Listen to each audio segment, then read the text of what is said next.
And welcome in, welcome in. You said you wanted an EPL segment each week for each game round. Well, that's where we're going. And I'll tell you what, I'd love to. Don't forget, we've still got Wrexham coming up on the weekend and also Canadian Premier League as well. We've got Director of Soccer, Janelle Smith from Forge FC, Canadian Premier League Director of Soccer. He's coming on tomorrow for a quick interview with me. We'll get that out to you towards the weekend. So that's from Director of Soccer, Janelle Smith, Forge FC, Canadian Premier League. It's coming soon. Also, Wrexham taking on Grimsby. There's a pre-game coming. That's going to be ready for you for the weekend too.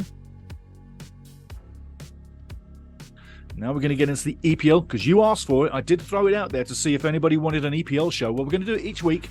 We'll build the numbers. We'll get the best EPL show lined up for you for each weekend, plus the predictions. The reason why is I love to do predictions. I love predictions. I really do. I live for it. So, if you want to make a little bit of extra money on the side each weekend, and believe you me, guys, over the years, I've taken a lot of money off the bookies. I really have. I have not a losing record. I have a winning record, and it is like way winning record.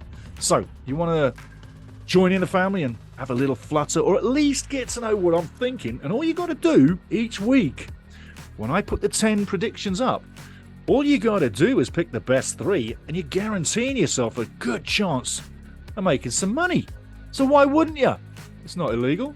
I mean, I'm not saying bet the house. I'm saying $20, £10, 20 mark, 20 marks, maybe 5 francs, whoever knows, but just a little bit, not much. That's all we got to do. It's just like for fun. But if you do get serious, don't go crazy. That's all I'm saying. I keep it real, but I've never been on a losing streak. So I'm averaging anywhere from 90 to 80% each week, guaranteed. 70% to 60% is a real nightmare where the teams have really, they've come up with some results that really weren't in the program at all. So someone had some bad form, miserable form immediately. And my predictions then came to bear. Now, what I'm going to say is this, is as we roll through the show, we're going to touch a couple of things. The first thing we're going to touch is we're looking at predictions on the games. Absolutely, that's coming up next. But right now, we'll look at the goal scorers and the assist kings. Now, Erling Haaland's on 6. Brian, and that's Man City.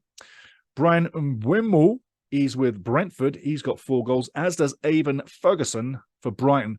A few clubs are looking at Ferguson. I think it's a little early to start looking at him. I looked at the goals he scored, and he got a hat-trick. Sure, I want to see that happen again, but I want to see it with better goals. For me, the jury's out on Evan Ferguson. Yes, he's going to be a decent striker, no doubt about it.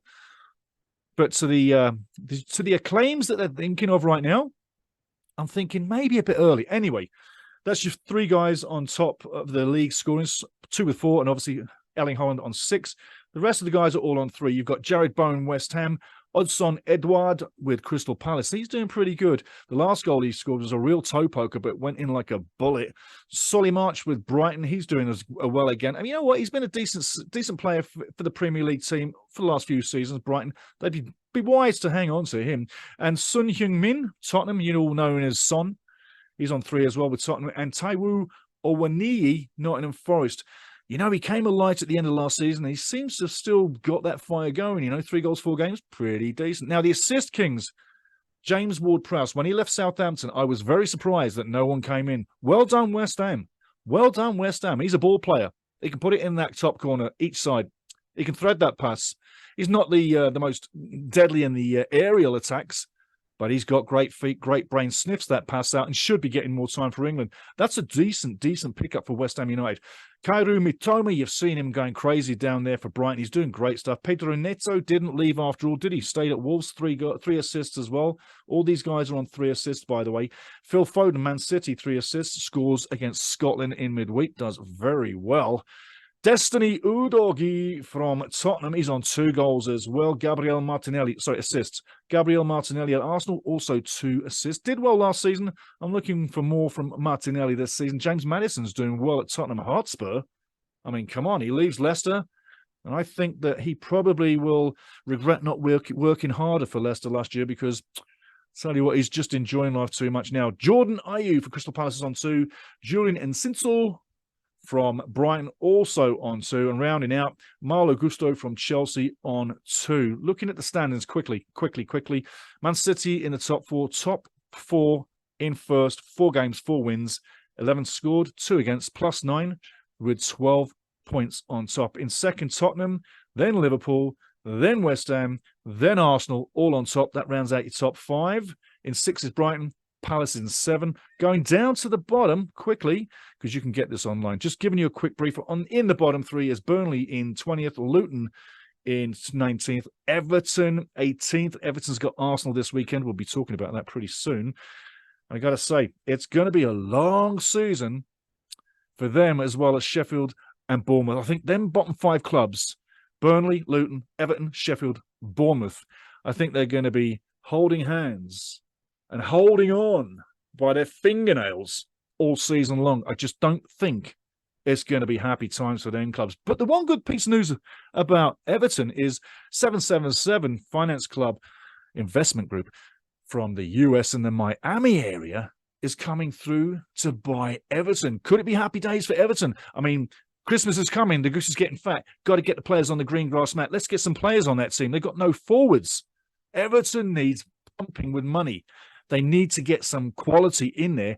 New ownership, you can do it. And also that link across the ocean. I'm sure they're going to partner up with a American club. I wonder who that is. I've got my thoughts. Could be somewhere near Florida. Just thinking. Anyway, that's what we're saying there. So in the table, you know what's happening. Now, moving along. So remember, guys, like, subscribe, and like. Hit that notification button, and let's help grow the Ultimate Soccer Show family. Remember, each week, you're going to listen to EPL, English Premier League, CPL, Canadian Premier League. You're also going to get international stuff as it comes through. We do absolutely hit Canada pretty hard, but I also like to hit England as well. And there's going to be news breaking through as well, as you'll see with this show coming through. So let's take a look. As you can see over my left shoulder, my predictions this week for Saturday's game. That's September 16th, 2023. Now, looking, Wolves 1, Liverpool 2. I do think it's going to be a tough season for Wolves, but I don't think they're relegation bound. I think maybe when you look at the end of the season, somewhere between 13 to 16 is where I think that Wolves will end up. I think that they're good enough, and I think they're smart enough, and they got the players to get them in and out of trouble. Moving on, Fulham 2-0 over Luton. Luton, where are you going? How can you survive? How can you survive? Well, you got to win all you win. You got to win most of your home games, not all of them. If you win all of them, it's done. But I got to think, how can you survive? I really don't think it is, and I'm not being rude, but I know your squad, and I know the level that you got to really get to, and I don't think you're going to get there. So, at the end of the day, I say it's Fulham 2-0 over Luton. Fulham's going to have a bounce back in the season. They're down low in the table right now, but they're not going to stay there forever. So, 2-0. Tottenham over Sheffield United. It's going to be a decent performance. Sheffield, I like what I see with Sheffield United. They can compete, and they can battle with you. And the work rate, not a problem. But it's that quality up front. And if you can't get the ball in the back of the net, well, how are you going to get points? So that's what I'm saying. And on this day, I think it's a bridge too far for Sheffield United going to Tottenham. Tottenham 2-0 on the day. Postecoglou has got Tottenham going in the right direction. I wonder how good this is going to be. Or are they going to fall off like Spurs normally do towards the end of the season? Next up, it's West Ham taking Man City. Take Man City. It could be a very interesting game. This may be one of the games of the weekend to actually get your eyes around, yeah? A couple of cans, couple of bags, and you'll be laughing. So West Ham, I'm taking, and Man City 2-1 to beat West Ham on the road. Now, this is an interesting one coming up next. Man United taking on the Brighton, from the South Coast. It could go one of two ways. Obviously, every game can, but I'm really undecided where this is going to go. It's like, I see Man United for who they are, but are they good enough to get it done? And I mean, after all this turmoil recently and, the shocking affairs with Anthony and Greenwood, we'll get to Greenwood in a minute. And then you've got to say the form of Sancho and things not going right for Ten Hag. I mean, I could go on. There's a list long. I can read it all day long. But I've got to tell you, it's an interesting game. And Brighton, on the other hand, coming in with some great form, great season last year. I mean, they're doing it. And they sold players and they made money. I mean, you're talking great business for Brighton this season. Great business. and they're still maintaining that level, and they're still going to bring players in. So at the end of the day, I think this is probably one of the most interesting, intriguing games on the weekend. Is will Man United tired superstars coming back from their international football have it in the tank? Will they? Will they? Or will Brighton take them out? I think you got to watch this one. I got to think Brighton's got a good chance to take this one. I really do. Next up, Aston Villa, Crystal Palace. I like this game. I like this game. It's going to be very interesting. Very interesting for the Villains and the Villa fans. I think you're on for another win. It's going to be tough. This Crystal Palace under Roy Hodgson is a better machine than they are without him, apparently. Go back over the last 3 years. When they've had Roy Hodgson, he's saved their asses. When he's not there, can you remember Patrick Vieira? Yeah. Aston Villa, 2-1 over Palace. Newcastle taking Brentford. Going to be a tight game. You know, Brentford give nothing away. They either get slapped or they're in the game, and they're in most of the games. So look for Brentford for a possible draw, because they like to draw, don't they? Eh? But I'd say you got to think that Newcastle will take them games quite handily. 1-0 is all it needs, and I think 1-0 is probably what it will be. So there's Saturday. Let's take a look at Sunday and Monday. There you can see it straight up in front of you. Bournemouth 1, Chelsea 2. That's what I'm seeing. I think it's going to be a battle. I think Chelsea are scraping to get results. I don't think there's any real unity in that club. There's no flow on the field. And I think there's a bunch of individuals making it happen, but that's not going to last forever. And I guarantee you this, it's not going to win a trophy. It is not winning a trophy. Take that to the bank. I've followed Chelsea for a long time. Everton taking on Arsenal. Well, that's the score I got up there. And it's going to be a bad-ass season for Everton. And I don't know for sure if they're going to survive. But if the 777 finance group comes in from Miami and changes their fortunes, they may well do. It's that and that alone that's going to save this club, because they don't have the money that they once had. And the money that they spent a couple of years ago was absolutely squandered. No quality. Nobody remembers a single name. They came, they played, they left, and left no legacy, and left the club literally hanging by the threads of survival. And they just survived. So Everton, I think it's going to be a long season. It could be the one that takes you down, but it's the money that's going to save you. 3-0 Arsenal on the day, Monday, September 18th. Nottingham Forest taking on Burnley. They played earlier in the year in the EFL Cup. I'm seeing the same kind of thing. 2-1 to Burnley is what I'm looking at. I can't see it going. Sorry, 2-1 to Forest. I can't see it going any other way. And although Vincent Kompany did a great job with Burnley in the Championship last year, this is not the Championship. This is the Premiership. It's the World League. There's a big jump from a League Two National League that could be in any country and jumping up to that Premier League. It's just too much to jump, especially if you don't spend accordingly. Now, let's take a look at some of the news, but there's my games coming in for the weekend. There's the predictions. Tell me yours down below. Come on, really. Grab the ball by the horns and drop your scores down below. Let's get into this each week. Have some fun with it. Let's get to know each other, and let's really drive some money into our pockets, because that's what I do. That's what you should do. I'm encouraging you to just drop your scores and have some fun with it. That's what I'm saying. Anyway, moving on to some world news. This one here, you got to say, you see them guys up there? Yeah, that's Thomas Müller, Harry Kane, and Alphonso Davies, not Davis. Alphonso Davies, Canadian striker. £1,000 for Bayern Munich flights. What that is that Man United, when they take on Bayern München, well, there's a double header going on in the Munich area, southern Bavaria, and it's another massive event, which is taking all the flights away. So Man United doesn't seem massive, and the flights are up for grabs. £1,000 nearly for each flight from Manchester, roughly, or Heathrow, roughly, to Bavaria. It's not a long flight. It is not a long flight. But anyway, now you know it's going to be getting expensive. The other thing I want to know now, or tell you now, is Jesse is on his way every day, training like a madman at West Ham. He's trying to get back to fitness. He's trying to garner a deal with West Ham. And remember, before he signed for Nottingham Forest last year, that really didn't work out. And I don't know why it did, but I think Jesse may have alluded to a couple of off-field problems that he had, that he's now got treatment for, and he's now much better for. So David Moyes knows him well, takes him in at West Ham. He's training now at West Ham. Hopefully he can get a contract there. Hopefully he gets the career back on track. It would be nice. Another guy now we're going to look at is Heung Sung-min. Heung Sung-min was in international football during the week, and unfortunately the fella's got a bit of a bad knee. It's literally got a bag of ice on it like this. So some knee damage there, but hopefully it won't be too bad. And with the physiotherapists at Tottenham Hotspur and all their magic that they can perform, I'm sure there's a chance they'll get him back on track. If not, this could be a bad blow for the game on the weekend, but you never know. The other thing I want to talk to you about is that man there, Jude Bellingham.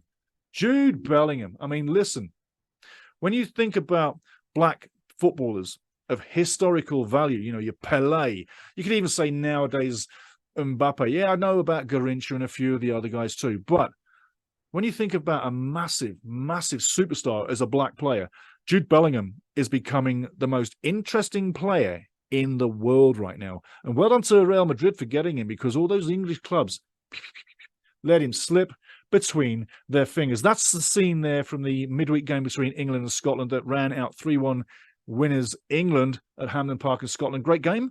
Really was a great game. And Scotland were in it. They were not thrashed. It was a 3-1 scoreline, but it was a lot closer than that. And obviously, you've got Kyle Walker and Phil Foden doing very well nicely. Thank you. And Harry Maguire, man, oh man, oh man. Who wants Harry Maguire in their team? Southgate brings him in. And obviously, Harry Maguire scores another own goal. I'm sure that's 16 in the last 4 to 5 years.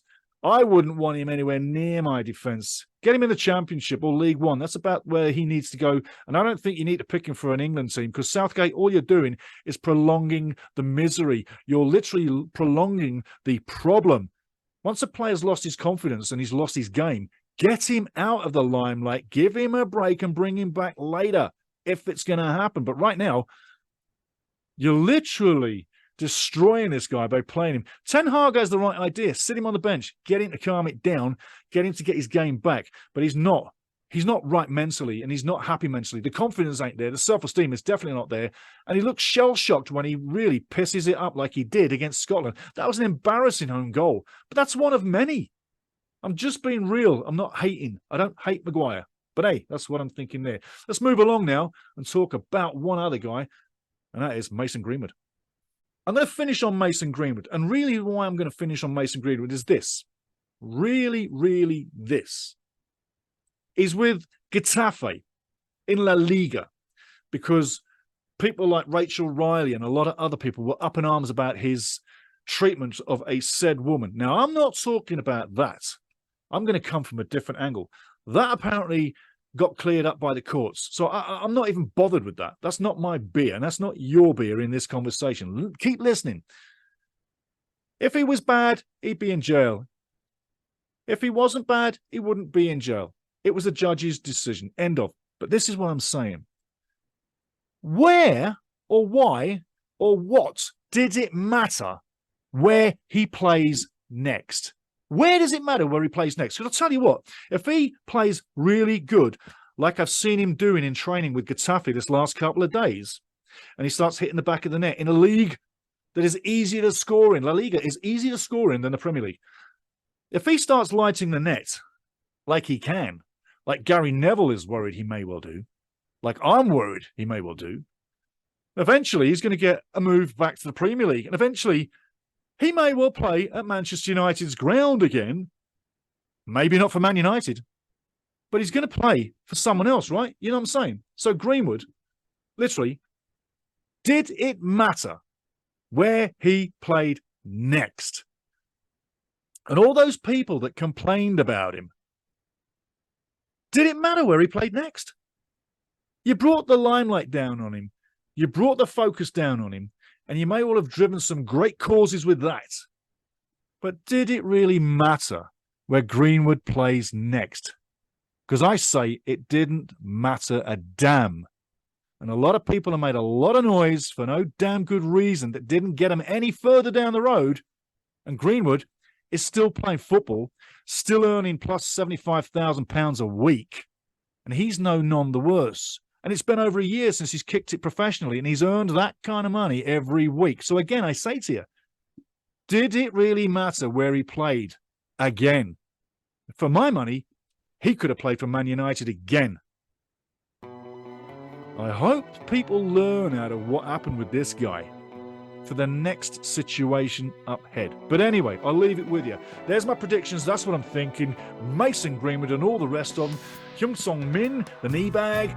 Jesse Lingard coming back. Yeah. The $1,000 tickets to Bayern München. Jude Bellingham's a superstar. Harry Maguire, not so. Mason Greenwood, he deserves a second chance. So does everybody else. So do you. So do I. So why do people cut him down so hardly when he's going to play in the same arenas anyway? Takes a bit of thinking about. Okay, see you in the next show, which is probably going to be Director of Soccer, Janelle Smith, from Forge FC, Canadian Premier League. And that's the Director of Soccer we're going to be talking to, so that's big news. And then also, we got another show coming up with Wrexham AFC, because Grimsby's coming to town to the racecourse ground. We'll have the preview game for you as well. So come on back, everybody, and remember, please, like, subscribe and like, push it around, and hit that notification button. Cheers.